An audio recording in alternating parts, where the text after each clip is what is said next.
Hi everyone, welcome back to the channel.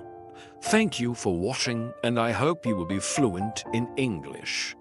Today's topic is about Jane's life after a year of being a financial consultant in London.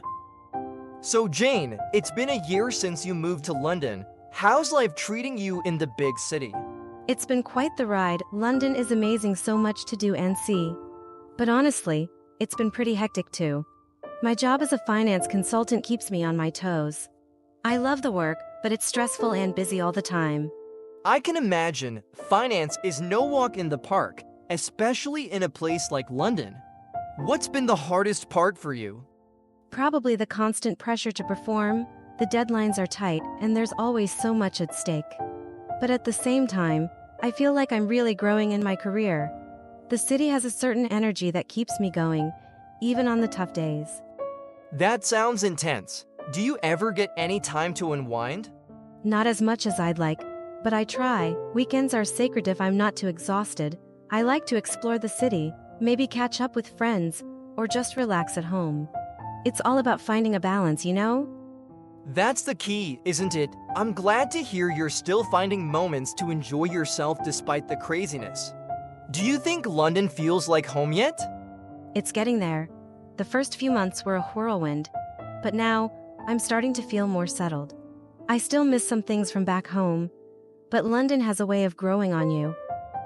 That's great to hear, and who knows, maybe with time, the stress will ease up a bit, and you'll find an even better rhythm. I hope so. For now, I'm just taking it one day at a time and trying to make the most of this experience. It's been challenging, but I wouldn't trade it for anything. Sounds like you're handling it like a pro. Just remember to take care of yourself, okay? The city's not going anywhere, but your well-being is the priority. Thanks, Peter. I'll keep that in mind. You know, Jane, with how busy you've been, do you ever worry about not having enough time for yourself? Like for dating or just enjoying life outside of work?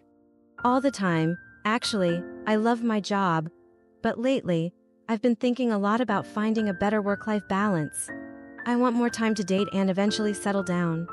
It's tough, though, because my job is so demanding. That's totally understandable.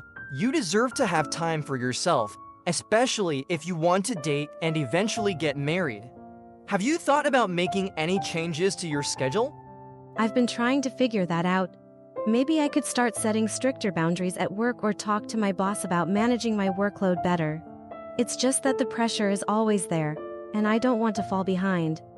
Yeah, it's a tricky situation, but you know, if finding time for your personal life is important to you and it sounds like it is, then it might be worth having that conversation. You shouldn't have to sacrifice your happiness for your career. You're right. I think I've been so focused on proving myself in this job that I've let other parts of my life take a back seat. I don't want to wake up one day and realize I've missed out on things that really matter to me. Exactly, it's all about finding that balance. Your career is important, but so is your personal life, and who knows? Once you start making more time for yourself, you might find that it actually helps you be even better at your job. That's a good point. I guess I need to be a bit braver about setting those boundaries and making time for what I want outside of work. Definitely, and remember, you've got people around you who care about you and want to see you happy in all aspects of your life. Don't be afraid to lean on them, and that includes me. Thanks, Peter. I really appreciate that. I'm going to start making some changes. It's time to take control and make room for everything that's important to me. That's the spirit. You've got this, Jane, and who knows? Maybe you'll meet someone special sooner than you think. I hope so. Here's to finding that balance and making the most of everything life has to offer. The end.